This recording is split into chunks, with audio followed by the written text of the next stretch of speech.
يؤمن به ويتوكل عليه ونعوذ بالله من شرور أنفسنا ومن سيئات أعمالنا من يهده الله فلا مضل له ومن يضلله فلا هادي له ونشهد أن لا إله إلا الله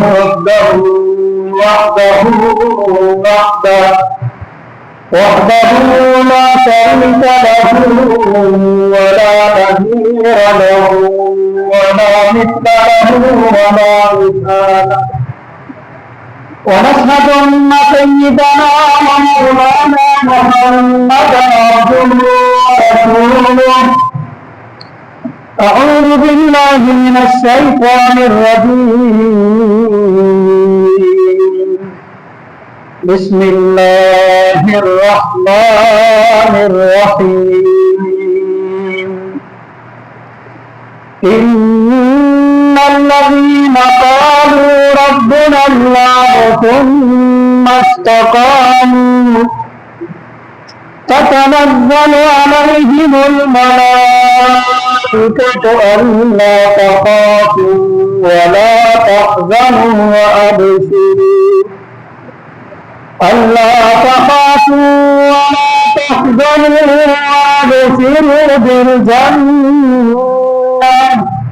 وابشروا بالجنة التي كنتم توعدون. وقال النبي صلى الله عليه وسلم أصحابي كالنجوم فبأيهم اقتديتم اهتديتم أو كما قال عليه الصلاة والسلام. حسین تو دل نشی کہانی حسین دستور حق کا بانی حسین ایک دل نشی کہانی حسین دستور حق کا بانی حسین عباس کا سراپا حسین اکبر کی نوجوانی حسین حق زینب کی حق بیانی حسین دجلہ کا خشک پانی حسین دل ہے حسین جا ہے حسین قرآن کی زباں ہے حسین دل ہے حسین جا ہے حسین قرآن کی زباں ہے حسین سجدوں کے سر زمین ہے حسین ذہنوں کا آسماں ہے اٹھا رہا ہے جلاش اکبر حسین بولا نبی جواں ہے حسین ایمان کی جستجو ہے حسین ایمان کی جستجو ہے حسین آرزو کی جستجو ہے فرات کی نبض رک گئی ہے کیوں حسین مصروف گفتگو ہے سارا جہاں پھولوں سے ہے بھر گیا سارا جہاں خوشبو سے ہے بھر گیا کیوں حسین شاعر کے لہو لہو ہے. معزز سامعین کرام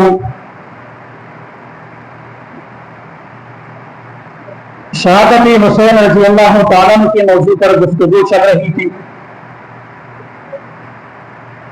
گزشتہ جمعے کچھ واقعہ بیان ہو گیا تھا اس سے آگے چل کے بات کرتے ہیں کہ کوفہ کی خطوط اور کوفہ کی وفود کی وجہ سے جب حضرت حسین رضی اللہ تعالیٰ عنہ نے کوفہ جانے کا ارادہ کیا تو اپنے جانے سے پہلے اپنے چچا زاد بن مسلم بن عقیل رضی اللہ تعالیٰ عنہ کو سفیر بنا کر بھیجا کہ آپ جائے وہاں کے حالات کا جائزہ لے اور مجھے خط بھیج دیجیے اگر حالات بہتر ہو تو میں حالات کا جائزہ لیا لوگوں نے آپ کے ہاتھ پر حضرت حسین رضی اللہ تعالیٰ عنہ کی لیے بیعت کر دی تو حضرت مسلم بن عقیل نے حضرت حسین رضی اللہ تعالیٰ عنہ کو خط لکھ کر بھیجا کہ یہ لوگ آپ کے معتقد ہے آپ آئیے یہاں پر لوگ آپ کے ہاتھ پر بیعت کر دیں گے. تو حضرت حسین رضی اللہ تعالیٰ عنہ نے وہاں جانے کا ارادہ فرمایا ارادہ کیا راستے پہ جا رہے ہیں صحابہ کرام بار بار روکنے کی کوشش کر رہے ہیں. عبداللہ بن عباس رضی اللہ تعالیٰ عنہ بڑے بڑے صحابہ کرام آپ رضی اللہ تعالیٰ عنہ کے پاس تشریف لاتے ہیں کہ الکوفی لا یوفی کہ کوفہ کے لوگ وفا نہیں کر سکتے، آپ وہاں تشریف نہ لے کر جائے، یہ آپ کے والد کے قاتل ہے، آپ کے بھائی کے قاتل ہے، یہ دغادار دھوکہ باز لوگ ہے، آپ کوفہ تشریف نہ لے کر جائے۔ لیکن جب وہاں پہنچے، راستے پر جا رہے تھے کہ حضرت حسین رضی اللہ تعالیٰ عنہ کو مسلم بن عقیل رضی اللہ تعالیٰ عنہ کی شہادت کے بارے میں پتہ چلا۔ آپ رضی اللہ تعالیٰ عنہ نے اپنے ساتھیوں سے مشورہ کیا، واپس جانے کا ارادہ کیا، لیکن بنی عقیل کے لوگوں نے کہا کہ اے حسین آپ جائیں یا نہ جائیں، ہم نے حضرت اپنے مسلم بن عقیل کا بدلہ لے لینا ہے، ہم نے ضرور جانا ہے، یا تو ہم مسلم بن عقیل کی طرح قتل کر دیے جائیں گے یا ہم مسلم بن عقیل کا بدلہ لے لیں گے۔ حضرت حسین رضی اللہ تعالیٰ نے فرمایا کہ جب آپ تیار ہو تو میں بھی جانے کے لیے تیار ہوں۔ بلاخر تقدیر میں کچھ ایسا ہی لکھا ہوا تھا، حضرت حسین رضی اللہ تعالیٰ چل پڑے، راستے پر جا رہے تھے کہ جب قیس کے مقام پر پہنچے، قدسیہ کے مقام پر پہنچے تو وہاں پر ابن زیاد کی طرف سے لشکر بھیجا 1000 حر بن زیاد کی قیادت میں 1000 کا لشکر میں آیا، حسین رضی اللہ کا سامنا کیا۔ یہ حر بن یزید وہ یزید نہیں ہے جو گورنر بنا، بلکہ کوئی اور یزید ہے۔ معاملات چلتے رہے، ان کے ساتھ گفتگو ہوتے رہی، تو ابن زیاد کی طرف سے اس کو یہ حکم تھا کہ آپ نے حضرت حسین کو آگے پیچھے جانے نہیں دینا، بس بات چیت چلتی رہی، یہاں تک کہ ابن زیاد نے ایک اور لشکر 4000 عمر بن سعد کی سربراہی میں بھیجا کہ آپ جائے حضرت حسین رضی اللہ تعالیٰ پر ہلاک نہ کرے،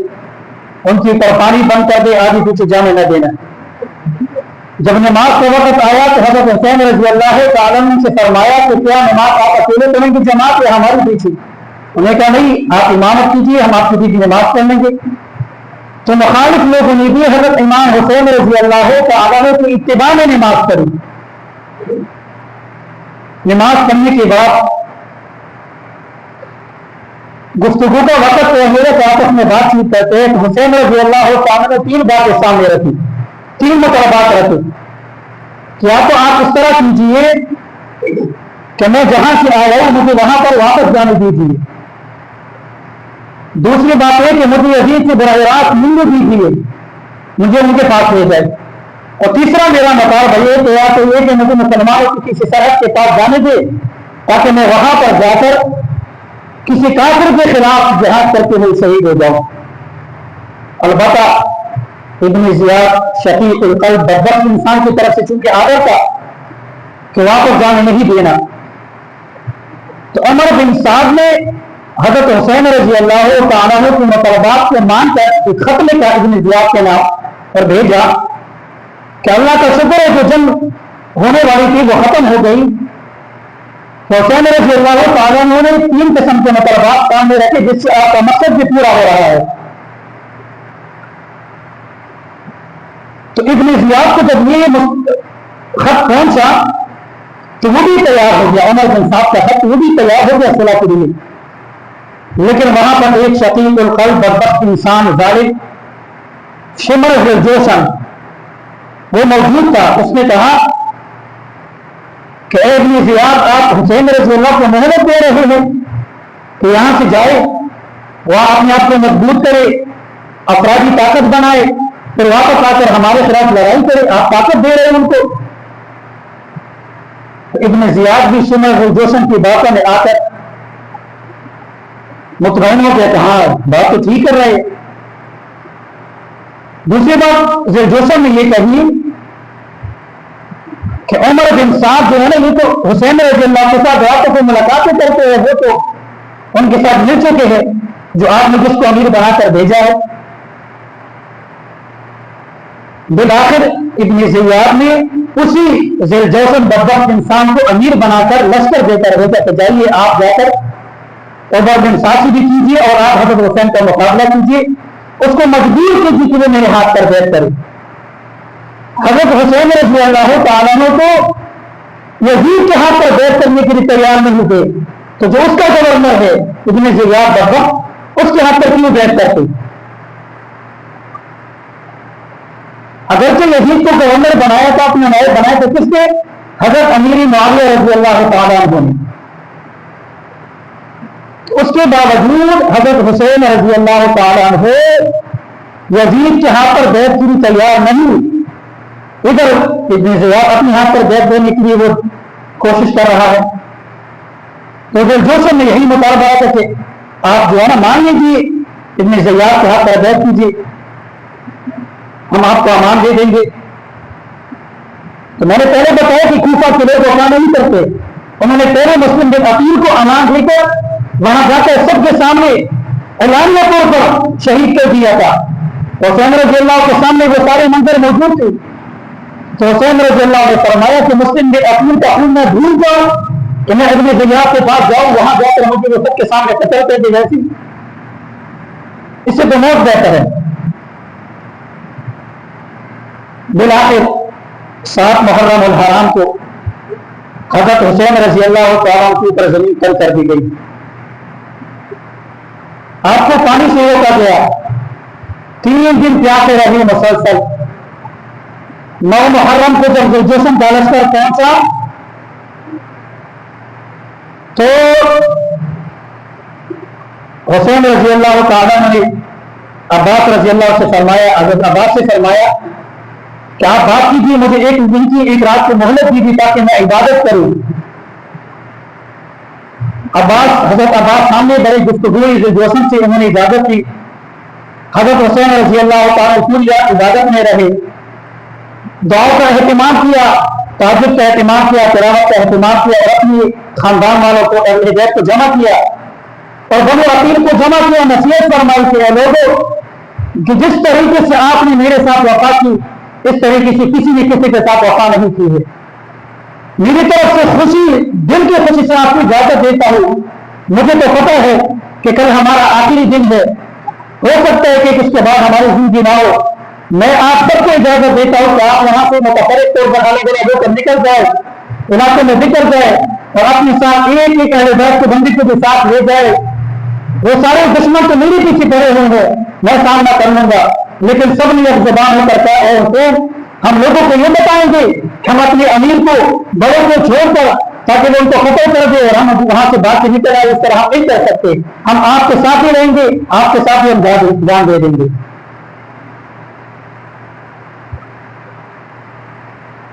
تو صبح کو جب جوشن کا لشکر سامنے آیا،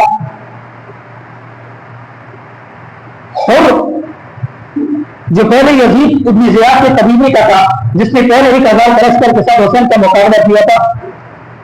اس کے دل میں اہل بیت کی محبت جاگ چکی تھی۔ حضرت حسین رضی اللہ تعالیٰ عنہ کے لشکر میں شامل ہو گیا کہ حسین، میری سزا یہی ہے کہ میں آپ کے ساتھ ان کے خلاف قتال کروں اور آپ کے سامنے میں آپ کی قاتل میں شہید ہو جاؤں۔ اس طرح زید بن قیم رضی اللہ تعالیٰ عنہ نے تقریر کی کہ ظالموں بدبختوں، تم لوگوں نے حسین کو بلایا تھا خط دے کر، آج تم ان کے ساتھ ظلم کرنا چاہ رہے ہو، اس لیے بلایا تھا کہ تم ان کو شہید کر دو۔ جب گفتگو طویل ہوئی تو جوشن نے تیر مارا، سب سے پہلے ہر دن یزید کو تیر لگا، شہید ہو گئے۔ معاملہ چلتا رہا یہاں تک کہ حضرت حسین رضی اللہ تعالیٰ عنہ تنہا رہ گئے۔ اس سے پہلے حضرت حسین رضی اللہ تعالیٰ عنہ کے اوپر ایک بدبخت نے تیر چلایا، قبیلہ ہندہ کے شخص نے تلوار سے حملہ کیا سر کے اوپر، تو زخمی ہو گئے شدید۔ آپ خیمے کے بعد تشریف فرما کے آپ کے چھوٹے بیٹے حضرت عبداللہ خیمے کے بعد تشریف لائے، 2 سال کے 3 سال کے تھے، چھوٹے سے تھے۔ تو حضرت حسین رضی اللہ تعالیٰ عنہ کو بلایا، اشارہ سے اپنے پاس بلایا، گود میں بٹھایا۔ جب گود میں بٹھایا تو ایک ظالم نے اس کو بھی نہ چھوڑا، اس کو بھی تیر لگایا، سیدھا گردن پہ جا کے لگا، خون کا فوارہ چھوٹا۔ تو حضرت حسین رضی اللہ تعالیٰ عنہ دونوں ہاتھوں کے اندر خون بھرا اور زمین پر بکھیرا اور بددعا کی کہ اللہ ان ظالموں کے ساتھ آپ ہی نہیں کیے، آپ ہی ان سے انتقام لے۔ تو دیکھیے کس قدر صبر، استقامت، اللہ کی دین کے لیے قربانی۔ آج ہم میں سے ہر شخص اگر کسی کا بیٹا تھوڑا سا بیمار ہو جائے، اس کی چوٹ لگ جائے، ہم نیند سے کیا ہو جاتے ہیں، نیند نہیں آتی، اسپتالوں کے بچے کھا رہے ہیں، لیکن حضرت حسین رضی اللہ تعالیٰ کی ایمان کا سبب پر قربان جاؤ کہ آپ کے سامنے آپ کے بچے کٹ رہے ہیں، چھوٹا سا بچہ گود میں، تو کس قدر ظلم ہے، اور دوسری طرف حضرت حسین رضی اللہ تعالیٰ کی ایمان کا کس قدر امتحان ہے۔ سبب بھی کیا رضی اللہ عنہ کہ اپنے ہاتھوں سے خود اپنی اولاد، اپنی بھتیجی کی لاش سے اٹھا کھلا دیں۔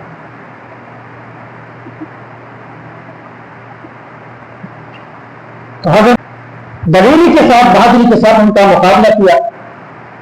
جب تنے تنہا رہ گئے، آپ کے اوپر کوئی حملہ کرتا، جب آپ اڑ جاتے تو زخمی ہونے کے باوجود، 3 دن پیاسے ہونے کے باوجود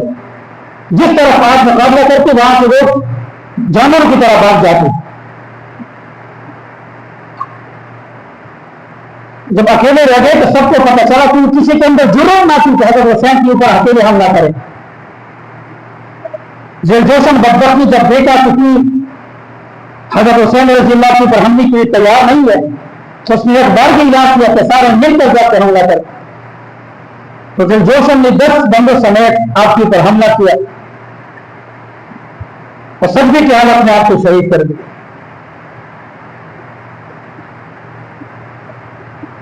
تو یہ واقعات صرف ہم اس لیے نہیں کرتے کہ محرم کا مہینہ آیا، 2 دن ہم نے شان حسین کو منایا، وائے وائے ہائے حسین کر لیا، یہ مہینے گزر اس طرح نہیں۔ یہ صحابہ کی قربانیاں ہے، دین کے لیے قربانیاں، اللہ کی رضا کے لیے قربانیاں ہے۔ اس سے ہمیں سبق یہ ملتا ہے کہ حضرت حسین رضی اللہ تعالیٰ عنہ اپنے دین اور اللہ کی رضا کے لیے جہاں تک آپ سے ہو سکا وہ کر لیے، اپنی جان، مال، اولاد، خاندان، قبیلے، رشتے داروں، عزیز و اقارب کی پرواہ کیے بغیر اللہ کے راضی کے لیے کیا ہو گئے، ڈٹ گئے۔ اور دوسری بات کہ شہادت کی وقت بھی، مرتے وقت بھی آپ نے نماز کو نہ چھوڑا۔ نبی کریم صلی اللہ علیہ وسلم نے فرمایا میری امت نماز نہ چھوڑنا، میری امت نماز نہ چھوڑنا۔ گمسان کی لڑائی جاری ہے، ظہر کے وقت میں حسین رضی اللہ نے اعلان کیا کہ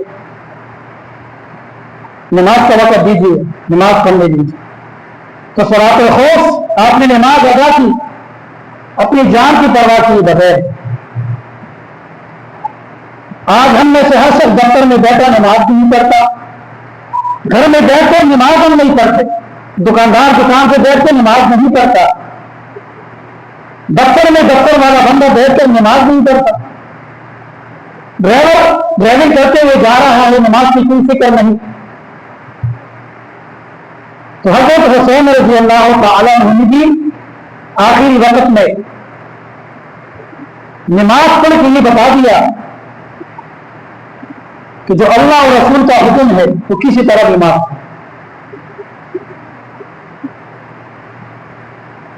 تو آج ہم بھی اس کی فکر کریں کہ حضرت حسین رضی اللہ تعالیٰ عنہ کے سبق سے، آپ کا سبق ہم نہیں کہ 2 دن آ کر ہم کیا کریں، کھانے پینے کی چیزیں تقسیم کریں یا حضرت حسین رضی اللہ کی شان بیان کریں، بس کاموں سے جو نہیں، کہ آپ رضی اللہ تعالیٰ عنہ جو ہمیں سبق دیا ہے، وہ سبق کیا ہے، وہ آپ صلی اللہ علیہ وسلم کے طریقہ کار ہے۔ آپ صلی اللہ علیہ وسلم کے احکامات کے اوپر عمل کرنا ہے، آپ کے حکم کو بچانا ہے، اللہ کی رضا کے خاطر سب کچھ قربان کرنا ہے۔ لیکن ایک بات یاد رکھیے کہ آج کل یہ باتیں عام ہے سوشل میڈیا پر کہ لوگ حضرت حسین رضی اللہ تعالیٰ عنہ کی آڑ میں حضرت امیر معاویہ رضی اللہ تعالیٰ عنہ پر تبرہ کرتے ہیں، نعوذ باللہ، کہ اس نے کیونکہ اپنے بیٹے کو گورنر بنایا۔ بھائی کون امیر معاویہ؟ وہ امیر معاویہ رضی اللہ تعالیٰ عنہ جس کے ہاتھ پر حضرت حسین کی بھائی حسن نے بیعت کی۔ کون امیر معاویہ؟ وہ امیر معاویہ جس کو حضرت حسن رضی اللہ تعالیٰ عنہ حضرت حسین کی بھائی نے اپنے والد کی مسجد میں اپنے والد کے تخت پر بٹھا کر آپ کے ہاتھ پر بیعت کی اور اپنے بھائی کو حکم فرمایا کہ حسین تم فبايع فإنه امامی، حضرت امام امیر معاویہ رضی اللہ کے ہاتھ پر بیٹھ کیجیے، کھڑے ہو جائیے، اس لیے کہ یہ میرا امام ہے۔ اگر کوئی بات ہوتی تو حضرت حسن حضرت حسین رضی اللہ تعالیٰ عنہ نے جو 20 سال آپ کی خلافت میں تابعداری کی ہے، اس وقت کوئی بات کر آپ حضرت حسن حضرت امیر معاویہ رضی اللہ تعالیٰ دونوں کی نیت کا شک نہیں کر سکتے۔ اگر کوئی مسلمان ان صحابہ میں سے کسی صحابی کی نیت کا شک کرے، اس کو اپنے ایمان کی فکر کرنی چاہیے، اس کو چاہیے کہ کلمہ پڑھ کے دوبارہ تبدیلی میں کیا کرے۔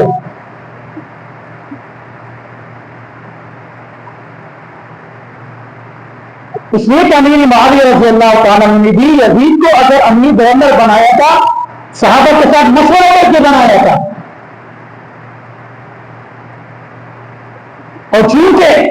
عام طور پر یہ ہوتا ہے اگر کسی کے اندر غلطی ہوتی بھی ہے،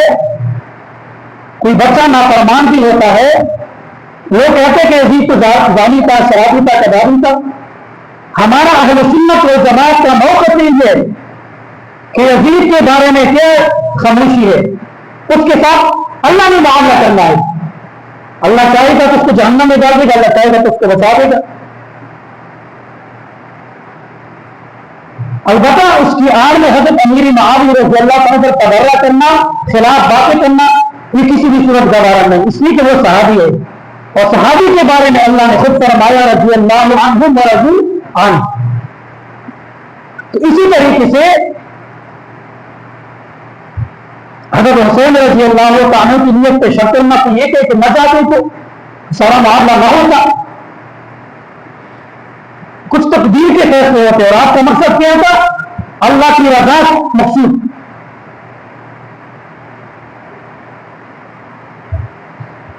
یہی وجہ تھی کہ آپ نے شہادت کے وقت بھی اللہ کی طرف توجہ کو ہٹایا نہیں۔ اگر آپ کا مقصد نعوذ باللہ کی مال دولت ہوتی تو ڈیل کر کے بیٹھ جاتے، اور کچھ ایسا نہیں۔ اس لیے